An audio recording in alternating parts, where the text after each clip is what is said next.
如果有一趟旅程能讓你一天嘗遍300年的台北故事，你會加入嗎？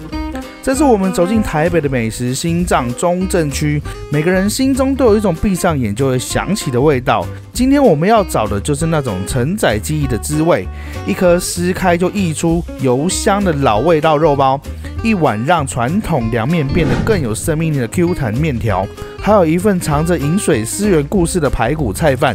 這些味道不只填飽了胃，更暖了心。跟着我們走進巷弄，品嘗台北最有溫度的故事。最後，我們會到一座100年日式古蹟，感受文學與時光的交匯。這一集是一場穿越時空的味覺旅程，走吧！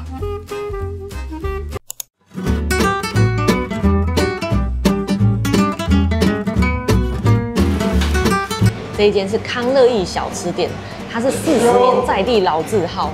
如果你想在台北呢找到老麵包子，那我覺得你在這一帶呢可以找到你心目中最经典理想的口味。那康樂意小吃店呢又是經典的代表之一。它剝開來這樣油香油香的，那它的麵皮呢是老麵皮，看起來就非常的好吃。我們最喜歡這一種的，趕快來吃，趕快來吃。這個包子呢，它吃下去油香油香啊，但又不會膩。裡面呢是包了豬肉凍，然後讓它的湯汁呢非常的飽滿。可是我們撕開的時候呢，其實麵皮都已經沾滿湯汁了，非常的油香，但是呢又不會讓它的麵皮太過的軟爛。它這個包子呢非常的清甜，不像有一些包子它調味會非常的重，所以我覺得啊，這個我一餐可能可以吃個5、6顆哦。它一顆是小小的啦，那這樣一顆呢是18塊錢。那今天我們來晚了，只有買到肉包。那其實呢，他們還有豆沙包跟菜包。那他們菜包呢，裡面包的是青江菜，據說是全台灣最好吃的青江菜包之一。不少的那種美食家都覺得說，這是他們心中最經典的，沒錯，認證的。我也覺得好好吃哦，這個肉包。這一家店呢，它是早餐場的。那其實除了賣包子之外呢，它的乾麵還有湯品都非常的不錯。那只是我們今天要吃很多麵食，所以麵的部分呢，我們就先跳過了。对，而且很多人喜歡吃他們的餛飩湯。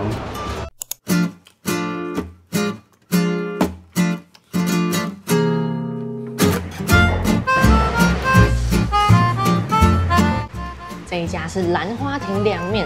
本來看這個裝潢呢，我以為是一間還蠻新的店，結果沒想到人家已經有差不多60年的歷史了。那他們一開始呢是在中正橋下來一個小攤販起家的，然後賣的是川式的鹹辣涼麵，然後加以改良呢，變成台灣人比較能夠適應的口味。那現在換成2代、3代接手了之後呢，加入了一些新的創意的口味。那因為如果你想要找這些經典的台北美食的話呢，我覺得涼麵呢算是很能代表的一環。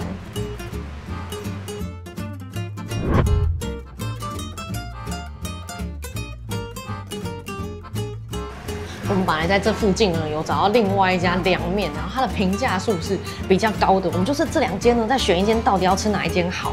可是呢，我個人就是很喜歡吃那種創意口味的，想說，這個鹹蛋黃涼麵沒吃過，所以還是選這一家先來試試看。檸檬涼麵我們都吃過了，就鹹蛋黃是第一次看到。這個鹹蛋黃醬我很喜歡欸，本來看顏色的時候很擔心，想說會不會美乃滋味很重，結果沒有，它把那個鹹蛋黃的蛋香、鹹香啊詮釋得很好，精髓完全有抓到。我覺得啊，它的整個算是有那種創新跟傳統融合的那種感覺。那我覺得，如果你比較喜歡經典路線，不太接受那麼創新的話呢，你還是可以點那種就是經典口味。那整體起來呢，我覺得還蠻喜歡的。它的麵啊，非常的 Q 彈，溫度也是很對的。它的麵呢，我覺得粗度就是粗細有比較粗一點點，好吃。真的很 Q 所以你很喜歡那種很有口感的涼麵的話，很棒。而且它非常的怎麼講？適合當前菜，開胃，超開胃。因為我剛剛吃了一口，整個都餓了。本來是要來吃飽的，結果越吃越餓。這碗麵裡面呢有2塊豆皮，非常的厚啊，吃下去呢會有一種滿足的感覺。而且我剛剛觀察一下菜單，我覺得他們很用心，每一種涼麵呢配的配料是不太一樣的。我跟你講，其實涼麵本身裡面啊，你不太會記得它有豆皮，可是其實是有那種切成很像豆絲，然後跟那個蛋絲啊會放在裡面，它就直接整片豆皮給你。这個我很推薦給外國觀光客吃，尤其像是日本人什麼的，因為他們這個口味啊，其實是蠻日式的。這個配置啊，非常像烏龍麵，有一種熟悉的陌生感，這樣。我覺得很好吃我看到他們其實這幾個月啊才換菜單，以前是叫做涼拌麵跟熱拌麵，对他們家有賣冷的跟熱的。那所以我們吃到的東西呢，我覺得跟涼拌麵比較類似一點點。這一碗鹹蛋黃的拌麵呢是140塊錢，那他們也有比較經典的口味是70塊錢，就跟一般的涼麵就差不多了。它這個鹹蛋黃也有做熱的，我下次應該會想要再試試看熱的。我覺得他們蠻童叟無欺，因為他們從面來，它就開始在量重量，然後連料的重量它都有量，所以就是你幾乎每一碗來吃到的，它的量都會是很固定的。其實我覺得是一個蠻細緻、蠻精緻的一家店。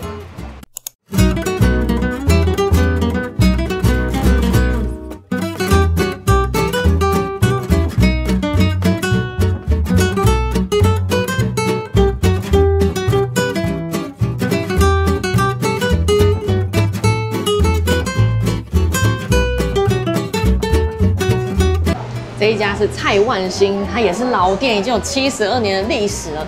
一般來說呢，聽到這樣的店名啊，馬上就會聯想到說 ，OK， 老闆叫做蔡萬興。可它不是這樣子的。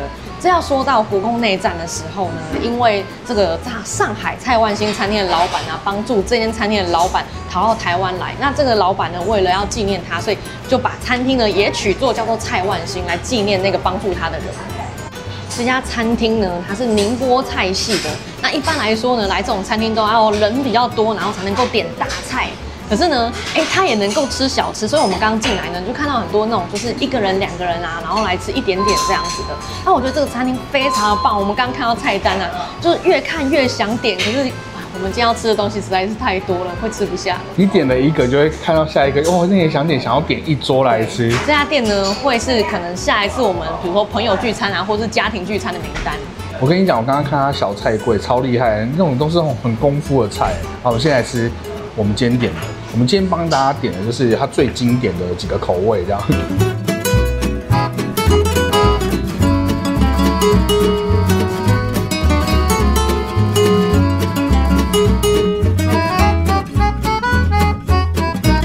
這一份是排骨菜飯，我一般能夠吃到排骨飯呢，就已經非常的滿足了。沒想到它底下呢還是菜飯，它的排骨呢跟我們一般吃到的也不太一樣。一上來的時候呢，哇，那個酸香氣撲鼻。可是我覺得這個東西就是一上桌你就要馬上吃，因為我們現在拍攝有點久了，它就是稍微冷掉了之後呢，我覺得肉質有點不見。可是我覺得它的排骨其實蠻像金鮮排骨的炸法，就是完全沒有裹粉。它炸得很乾，但是我覺得整體吃起來呢非常的香，慢慢的咀嚼了，它酒香氣就慢慢的透出來。我跟你講，它就是要這種有一點乾乾的口感，才能咬出那種排骨的酥炸的香氣，然後跟那個酒香混合在一起。那其實呢，我覺得它還蠻重口的，可是呢，它又混上了那個酸香氣，就是你越吃就會越好吃，不油膩。我覺得這個排骨啊跟飯非常的搭，因為如果排骨炸濕濕的話，它會整個破壞這個飯的口感。它這個飯呢也非常的特別，因為我很少吃到上海菜飯的，它的青江菜是你可以看到它的體積非常的大，然後還可以吃到青江菜的水分跟甜味的這種。我跟你講，你剛剛把那個飯啊撈起來的時候，哇，那個香氣好足哦，跟那個排骨就是混合在一起的感覺。你試試看，它真的非常有特色。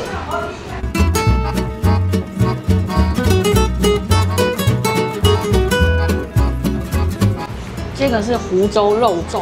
小時候呢，我媽媽常常去南門市場買回來給我吃。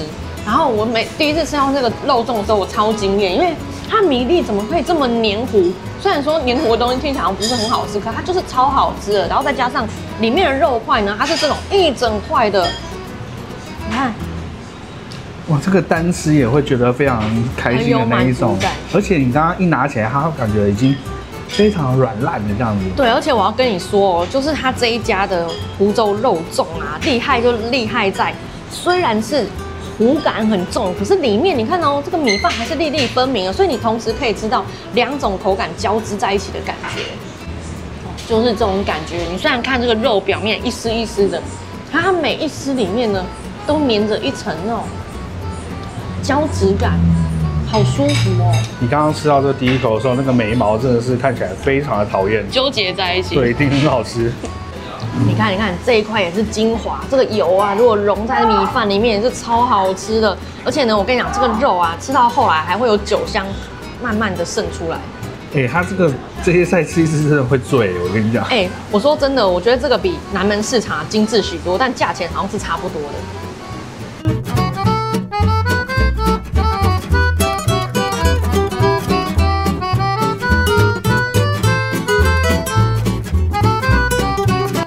這個是芝麻湯圓，它一份是4顆。那我們本來是想要點一下酒釀湯圓啊，可是說真的，酒釀湯圓的話呢，不是那麼多人可以接受。然後我們就看到它的這個一般的芝麻湯圓呢，它是使用桂花湯底的，看起來就非常的厲害，所以想說來試試看。先喝一口湯，它雖然是普通的糖水，加上桂花之後呢，就不一般嘍。它真的透出淡淡的桂花香，而且用得很恰當，不會太重。然后这湯圓入口的時候，然後它在嘴巴裡面非常的柔軟，讓我想起了兒子的臉，每次都是兒子的臉。然後你看哦，雖然說我給大家看這個咬過的切面啊，可是其實從另外一邊你就可以看得出它這個芝麻透出湯圓皮的樣子，這個非常好吃而且它芝麻很香，甜度也不會太高，一定是大家會喜歡的那一種。我跟你講，這是從外表就可以判斷好不好吃，因為湯圓可以煮透，通常那種湯圓的皮都非常的好吃。我跟你講，它這個湯啊，其實甜度啊就像水一樣，然後可是桂花香氣很舒服。那你吃的時候啊，你就把湯圓，然後湯啊這樣一口吃下去，那味道非常的清新脫俗，真的是會很驚豔的那一種。我好愛這個哦。我是要提醒大家一下，你在吃湯圓的時候千萬不要講話，這個很容易噎到。你看是不是看了就很想吃，吃着碗裡的，看着碗外面的，很好吃。我剛剛吃那排骨，連那個骨頭，哇，啃了超久的，好香。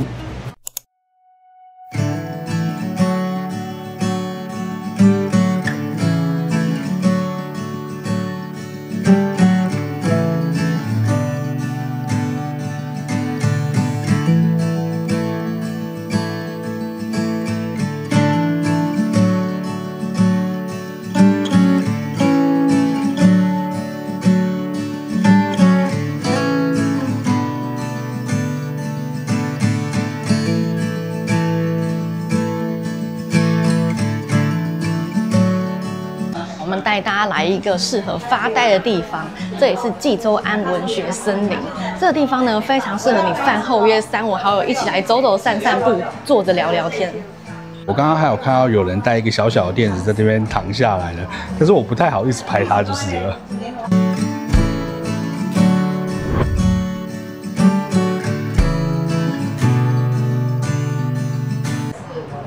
紀州庵文學森林啊，它是一個日式的庭院。那其實它的歷史已經有100多年了，目前是台北市的市定古蹟。那雖然說是古蹟，可是呢，因為它在1996年、1998年的時候呢，其實這邊房子是有燒掉，所以並不是說全部呢都是從100多年前到現在的原件。我們在台灣看了這麼多的古蹟啊，一般這種日式房舍呢，它都是以前的警察宿舍啊，或公務人員宿舍。但這間呢，它特別不一樣，它在一開始的時候呢，是一間日式餐廳，是一個日本的家族呢，他們來到台灣之後開設的。那本來這個日式餐廳呢，它最早的本店是開在西門町一帶，叫做紀州庵。那這邊呢，它是紀州庵支館，也就是分店的意思。我們之前去日本吃很貴的鰻魚飯的時候呢，也是在這樣的餐廳用餐。然後那個空間呢，就跟這裡很像，有個庭園啊，然後好幾間屋子，用這樣的廊道連接起來，整個很有氛圍。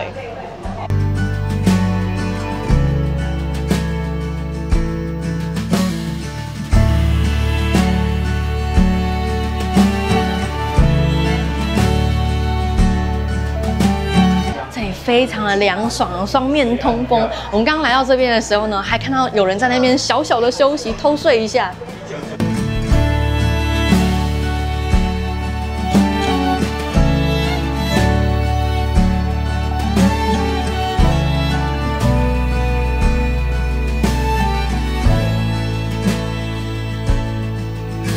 这個很有趣哎，它就是這邊是一張老照片，然後這邊呢，它就是用手描把它寫出來說，哎，這個是誰是誰，然後他們之間是什麼關係，超酷的。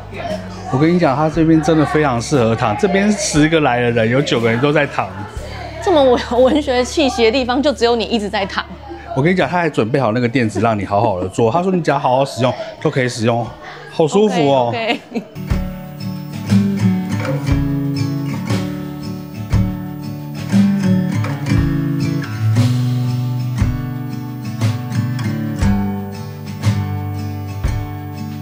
剛剛講過紀州庵這3個字的由來了，那接下來文學森林這4個字是怎麼來的呢？我跟你講，這一段呢，它其實出現在我大學課堂上面的教材，所以我還蠻熟悉的。就是在這個戰後啊，國民政府接收了這個地方，那它就變成了公務人員的眷舍。那當時呢，只有9歲的這個未來的小說家王文興呢，就住在這間房子裡面。所以這間房子呢，對於台灣的文學界呢，是有相當重要的意義。所以這邊呢，叫做文學森林。王文興有一部最重要的作品叫做《家變》，那這棟房子呢，也就是我們現在這個房子的一個模型，它其實就是《家變》這本書裡面的背景。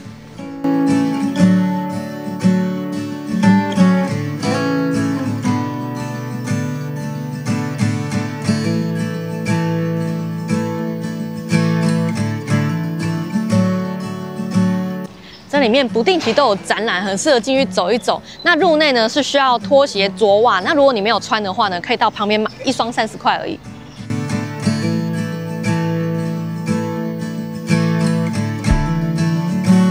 這裡是紀州庵文學森林的餐廳跟書店。那書店呢，大部分販賣的都是文學作品啊，還有一些文創商品。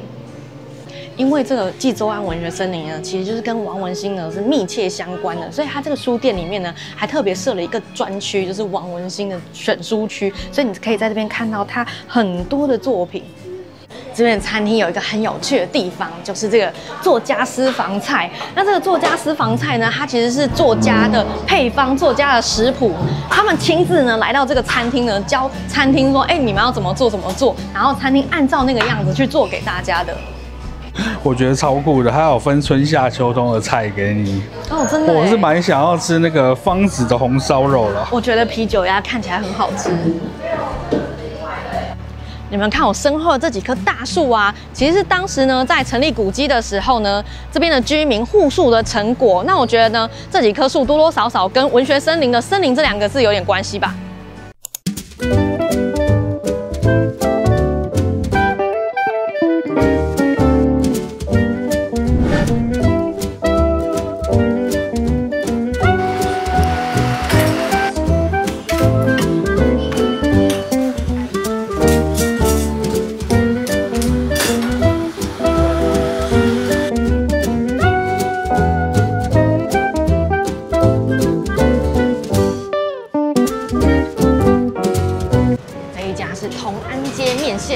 它在地已經有50年了。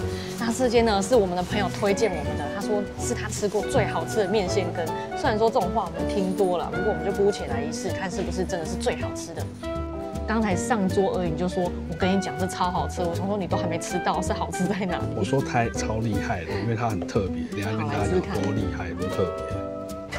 我跟你講，這家它的菜單超酷的，它賣麵線，然後賣肉羹，還有一個東西叫做麵線羹，就是把麵線呢跟肉羹加在一起。我跟你講，台北麵線就是麵線，然後彰化的麵線羹就是麵線，對，沒錯。可是它真的有沒有愧對那個名字，沒錯，對，它就是真的麵線加羹。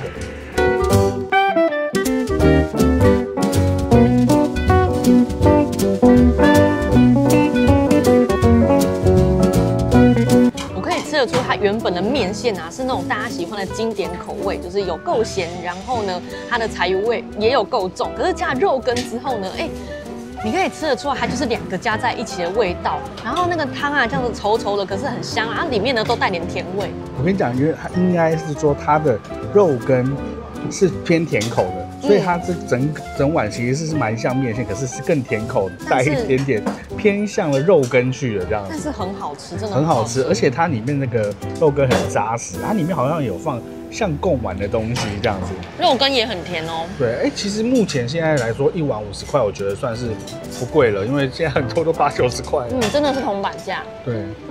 麵線本身的表現也蠻出色的，不會太過的軟爛，然後也是粗細不一，手工的。我跟你講，可能要加辣。我跟你講，因為前面好多人都是我要加2瓢，要加3瓢，都會跟老闆講。那是不是再把臭豆腐加進去？等一下好了。這是我第一次主動想要加辣，因為太多人在加辣了，加一瓢，少一點好了。就我朋友跟我講說这間好吃的朋友，他很愛吃辣，我覺得跟這個辣也很有關係。它這個辣後勁還蠻強，其實辣度很高，然後呢裡面又有一點點的甜味，所以這碗呢就真的是有點蠻南部的口味。這是推薦喜歡甜口的應該會喜歡，可是有些人特別不愛甜口的人，你可能就要注意一下這樣子。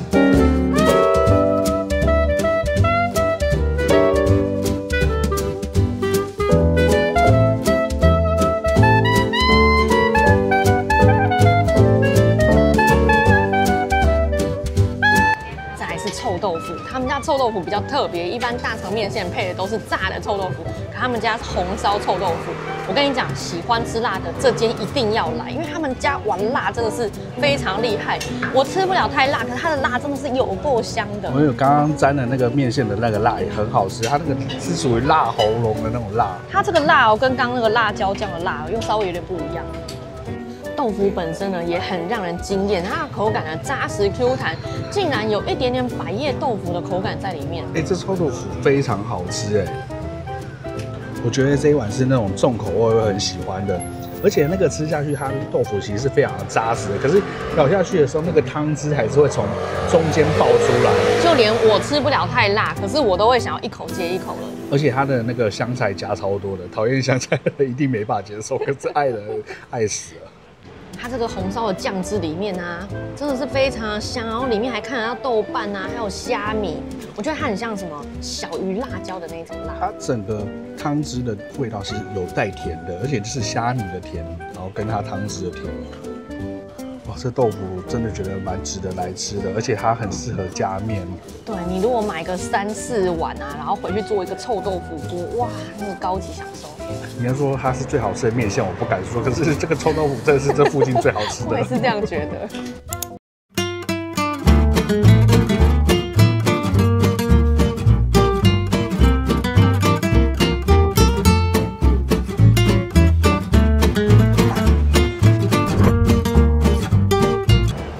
是小魯豫山東大餅，它主打呢是全台灣唯一的油煎山東大餅。但蠻好玩的是呢，這個山東大餅它不是山東人做的，是福州媽媽。它這個牆上呢就有一篇報道是這樣寫的。我們看到資料上寫說，有人專程從淡水開車來買哦。我們是騎車，而且還有點下雨，決心比他強。OK。我跟你講，因為我們前幾天在台北這邊吃到很好吃的鹹豆漿，然後我一開始就想在查豆漿，我想說一定要來一個豆漿，然後看到這邊有人說，哇，比鼎元的更好吃，然後那間大有名，我想說哇，先來試試看，因為這時間只剩下這邊有開。OK， 來試試看。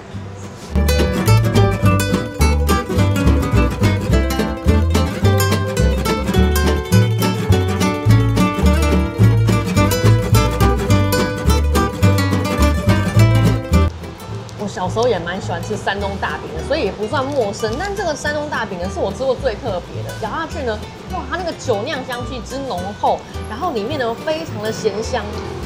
我覺得不比原本山東大餅差那它用油煎的呢，真的是特別的香呢，就是有一種油的香氣在裡面。我跟你講，它吃到那個蔥的地方，那個油香就。鹹香油香一起被蹦出來，難怪它要用油煎的，因為我覺得比乾烙的就是更增添一股香氣。但是各有各的好處啦。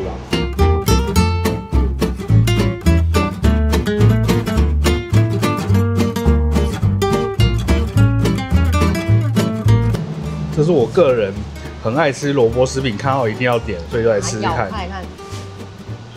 這個蘿蔔絲餅呢，它的麵體跟山東大餅是一樣的，屬於比較蓬鬆的那一種，所以它個頭呢，我覺得也是特別大。那裡面蘿蔔絲呢，其實也是還蠻飽滿的，只是說今天吃起來蘿蔔稍微有點苦苦的。那老闆說，可能是因為台灣蘿蔔啊，就是季節性的關係啊，現在稍微有點苦苦，過一陣子呢就會是很甜的了。他說這一陣子蘿蔔都是小小根，所以吃起來會有點苦，那過陣子就會很清甜。對，所以我覺得如果下次來吃的時候，你可以問問看，最近蘿蔔好不好，再點這個，不然它的麵體什麼的是很油香好吃的。它的麵體呢是屬於比較有嚼勁的那一種，所以跟一般油煎的油炸那種酥酥的感覺呢是不一樣的。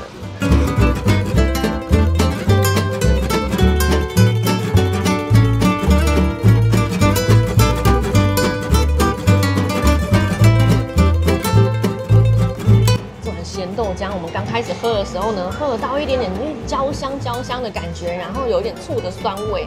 那後來呢，我们加了辣油跟醬油進去之後呢，哇，整碗的美味度就提升了。它是不錯喝，可是我真的還是覺得我們上次吃海豆漿的好喝非常多哦，那間還是目前第一的。我們之後再去追尋其他間的那個鹹豆漿，還是有大家更推薦哇哪一間鹹豆漿？因為我們上次吃了之後，回家瘋狂找家裡附近都吃遍了，還是差很多。連續想了3天的鹹豆漿。對，那我覺得這一間的話，其他東西是還不錯，但我覺得山東大餅還蠻值得吃一下的。我們找到酸味的來源了，因為剛吃到脆脆，想說應該又是菜脯吧，就不是是榨菜，所以這個酸味道呢，就是來自於榨菜，蠻有新奇感的，蠻有趣的哈。我們來總結一下，今天來到中正區呢，吃了一些老台北的特色經典美食。那我覺得呢，如果觀光客來到台北啊，說真的，你就是從這些眷村美食下手。因為假如說我們常常到台南去旅遊啊，或到基隆去旅遊啊，都會找一些當地特色的東西。那當然台北呢，也有一些你可以找到台南的那種經典美食，可是做的就是不会比台南好。那同樣的，就是你在台南啊，在基隆啊，你找到這些東西呢，就不會做的比台北好。對，我覺得，所以今天我們前面吃的那些東西啊，都很適合你來台北特別的吃，因為你去別的美食之都吃不太到這麼好吃的。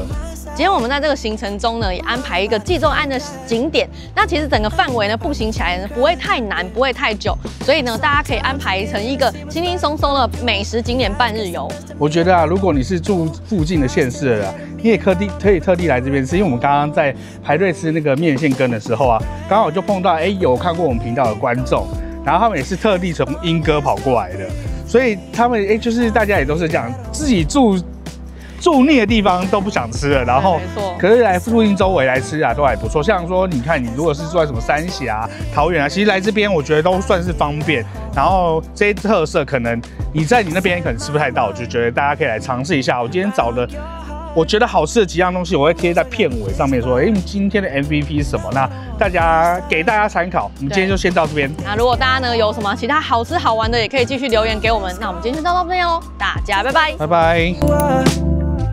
Shining through the whole dark, yeah. Sometimes you can't even see what's right in front of you. Life